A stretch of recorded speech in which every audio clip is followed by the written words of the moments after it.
Hey, Shalom, this is Dan, and let's just jump right into our next section. We're at Parashah number 38 if you're keeping score here, and this one is called Korach. Now, I want to share with you the story about Korach. Now, this is coming from, this portion comes from Numbers 16:1 through 18:32, and it's in here that we just got done learning about the whole fact of the spies coming back. And they were gone for 40 days. And now as a punishment, they're going to have to walk around the desert for 40 years because they chose to not listen to the words that God was saying. Except for Joshua and Caleb, when they came back with their report, they had good reports saying, what these guys are saying is right. They are big over there, and there is, a lot of stuff we're going to have to do, and people we're going to have to kick out. But God is on our side. And again, you remember that Joshua and Caleb, they knew for a fact, and they remembered that God is on their side. So as a result, even though they still had to walk around the desert with everybody else for 40 years, they didn't get punished slash gone like the other 10 spies did. I think it even says the spies and their family. So here we are now. We got Korach, who he comes with this idea that says that Moses and Aaron, they got too much power. Let's just get rid of them. And Korach was willing to take over the people of Israel and take them to whatever land he thought was the best option. Well, the problem with that is that that's not the way that God had things planned here. God actually had it worked out to where the people, the Israelites, they were going to go to the promised land. That was his plan. And he also had instilled Moses as the leader, so they weren't necessarily going to go to the promised land by themselves. They were going to go with Moses leading them to the promised land. Now we know later on that Moses didn't make it into the promised land himself because of not obeying the word that God had said. When God said speak, he ended up hitting the rock instead. So, but we know that God had put Moses in charge, and Moses was the guy. Well, what we see here, and I'm going to read from my notes on this section here. We see that there were the people, Korach got some people to kind of agree with what he was thinking and saying, and I apologize for my little stutter there. I had to find where I was in my notes. But what we find here is this. It was the priests who carried the most authority and a higher status. And we've talked about that before. Although Korach was a Levite himself, there were certain duties that were given to the different Levites. Not everybody who was a Levite was a priest. And so Korach, even though he is Levite, his job description didn't say priest in there. But Korach decided to do this, and he, being from the tribe of Israel, thought that it was his right and privilege to go ahead and take over because Moses and Aaron, they're not doing a good enough job. Well, when Moses heard the desire of Korach, he fell to his face and he asked God what he should be doing. So Moses agreed to a challenge with the men where they would each have their own censer with fire and incense in it, and God would be free to pick from which one of the two he wanted to be his leader. Now, it's actually kind of a cool story because what happens here is that we see that the glory of God would fall on whoever it was that God wanted to be in charge here, whether it be Moses or Korach. In verse 28, this is in chapter 16, God's glory appears, and we see that his glory appears, and we see a further detail of the challenge. If and only if the men involved in the rebellion died of natural causes over time, then Moses would stand back and understand that his time as leader was done. Okay, so it's a pretty good challenge. Korach, if you're still alive in a couple days, so to say, then yeah, I guess that I probably need to stand down. But the other part of that was that if he didn't outlive Moses or continue to live at all, then it would be plain and obvious to everybody in the camp there that Moses was the guy. So what happened? Within minutes, I think this is great. Within minutes, Korach lost. It says that the moment Moses finished speaking was the exact moment in which the ground opened up and swallowed the men. That's what I got in my notes here. And the onlookers were in panic, and the remaining 250 men who had sided with Korach were destroyed by Adonai by the fire. in one moment of defiance and the overstepping of God's ways, the rebel army was defeated. Now, keep that in mind, because that's the point I want to come back to. Now, this is one of those Torah portions, again, where there's a lot of meat in here. I'm just going to hit the main point here, which is about Korach. Now, Korach is also mentioned in the book of Jude. So we got this relationship between the Old Testament and the New Testament. I want to read this verse to you. It's in Jude, and it's only Jude 1 chapter. So I'm going to read from verse 11 here. And it says that they have been destroyed in the rebellion of Korach. So we know that there is a relationship here. We know that this was taught. The people didn't just say, "Oh, who's that guy?" They knew who he was. Now, in putting this section together here, I'm going to look at chapters 16 and 17, so that makes a little more sense.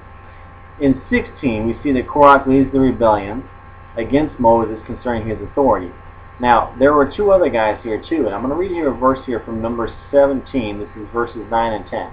And it said that Adonai said to Moses, "Get away from this assembly, and I will destroy them at once." But they fell on their faces.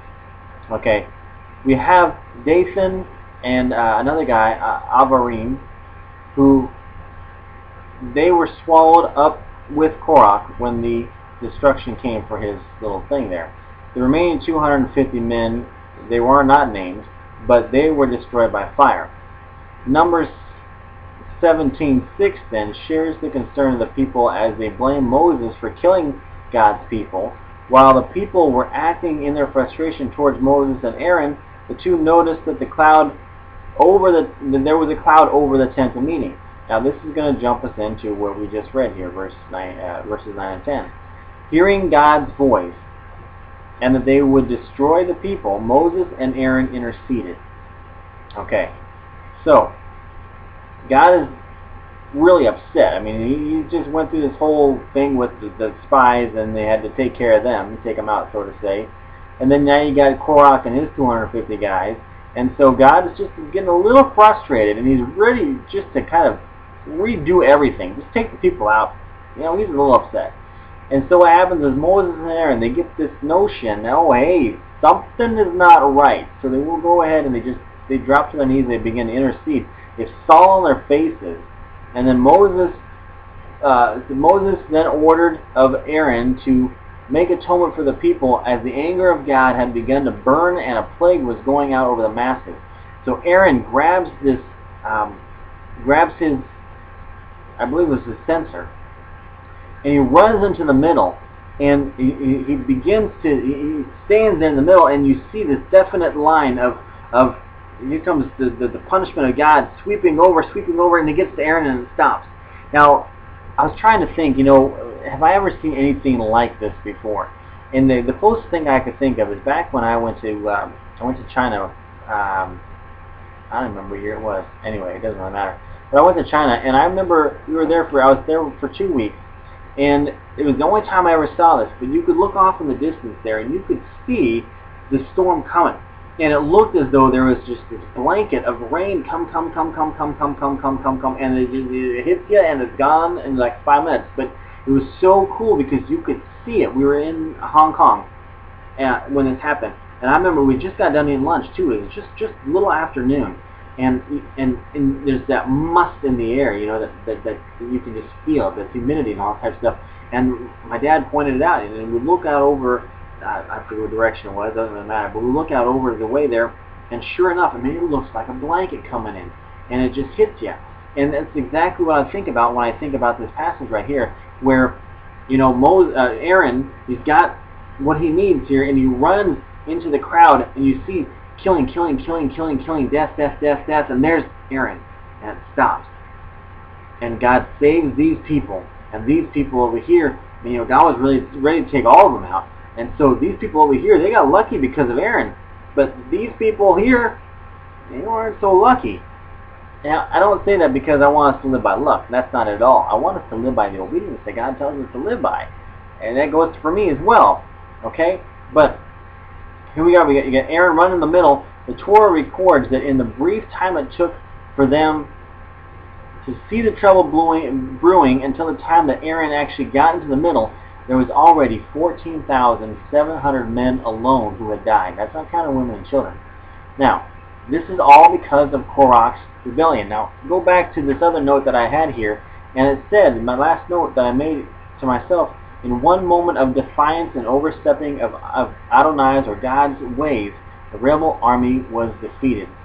We got an additional, we got Korah and his 250 guys, and then those who God was he was mad and started to kill him.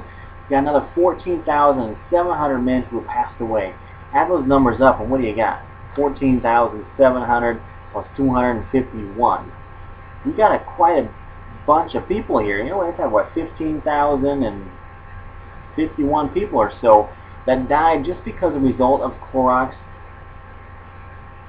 defiance, thinking he could overstep Moses. God put Moses in charge.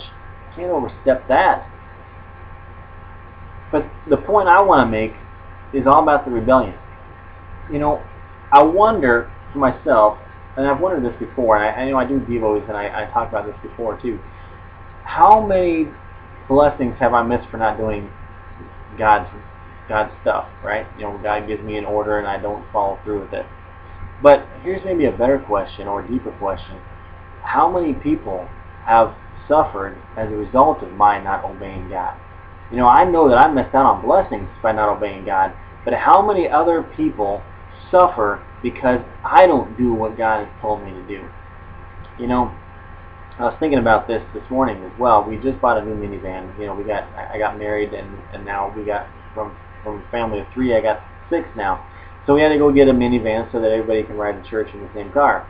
But I felt like God was saying, you need to pray over the car before you start driving it out too long. And I didn't do it the first day we bought it, Sunday. I didn't do it yesterday. And I remember getting up today thinking, I need to pray for this car. My wife, she's going to Illinois to pick up her boys today to spend some time with her dad and her grandma. And so the thought came to me, I got to pray for the car. And I took the time to pray for it. But it's one of those things where if I hadn't prayed for it, I know that God's got His hand of peace and grace on my family. But this is one of those things where if I had not prayed for the car, who knows what could have happened. I could have been responsible for my family because of my lack of praying over the car. Make sure it's going to get there. Make sure it's going to be safe. Make sure she's going to be safe inside of it. And it's just one little example, but let's put that on a grander scheme. How many people suffer because of our one moment of defiance or our one moment of disobedience? I'm sure that when Korach got his women of prayer here to stand up before Moses and try and usurp the authority here, he wasn't thinking about 14,700 men plus 250 men plus himself being dead. I doubt that went through his mind, but it needs to go through ours.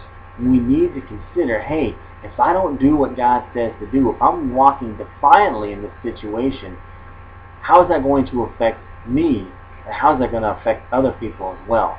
We got to get out of that me mentality, and we got to open it up to thinking about how this is going to hurt other people as well. That's the challenge I want to leave you with today. Korach, he wasn't a good guy. And I challenge you not to usurp authority. I challenge you to listen. Again, it all comes right back down to the same thing. Listen to what God is saying and obey Him. Don't be defiant, because it's not only going to hurt yourself, it might hurt more people. I don't know if I can live with that. I don't know if I was Korach and I was given the opportunity to live, could I have lived with knowing that huge chunk of people, that's just the guys, that huge chunk of people died because of something that I chose to do. I don't think I could live with that. I don't want to live with that. So let's do it right. Let's do it the way God says. Let's obey. It's going to be hard. It's going to be so worth it. I'm Dan. Shalom.